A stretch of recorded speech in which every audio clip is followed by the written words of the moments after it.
Hey everyone, so it's my last night in Israel, a little bit chilly. It's been an amazing trip. Some people have been following me with my videos and updates. I had a fantastic wedding, which I was happy to perform, overlooking the hills of Israel. I just want to share with an idea which is very apt to where we are, I think, historically. And in terms of the Torah portion of the week, I'm very involved with the Simchat Torah Challenge, which I hope you all sign up for, simchattorahchallenge.org.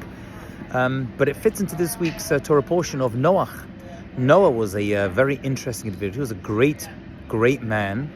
And he had a lot of trouble with his generation. He was surrounded by people who were selfish. I mean, to put it bluntly, people who just took for themselves.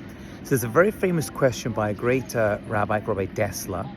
And he asks, why did God have to bring a flood and put him on a ship with animals? I mean, he's God. He can do whatever he wants.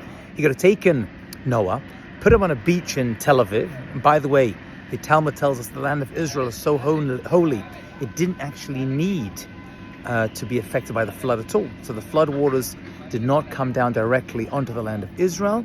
So that means Tel Aviv Beach or Jerusalem were completely fine. He could have just hung out there for a year, saved himself and his family, and Dayenu, that would have been the end of it. Why exactly did he have to spend an entire year living on a boat with all these animals, whatever that's about? Rav Dessler says something very interesting. He says, when you surround yourself with bad people, even if you're a great person, their attributes are going to rub up against you. And therefore, what you need to do is to protect yourself from bad people and people who are selfish and narcissistic and who don't care about others. Noah was a great person in his generation. The Torah calls him a tzaddik, right? A great individual, a righteous man, together with his wife and children. However, the people around him were not good, and therefore he definitely was affected by them. So what's he going to do? So God says, you know what? I'm going to create a special university. You're going to spend an entire year giving, just giving and giving. And by the way, it wasn't a pleasant experience, right? The ark, the ship they lived on, was difficult. There were animals that were up at night and during the day, and he had to feed them.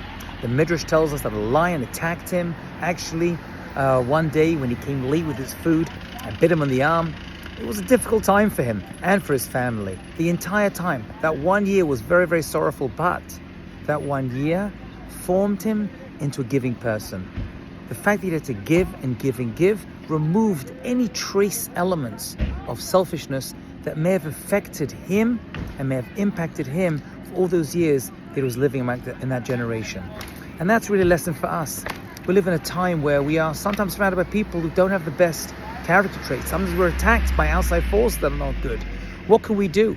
What is the answer? And the answer is we can give.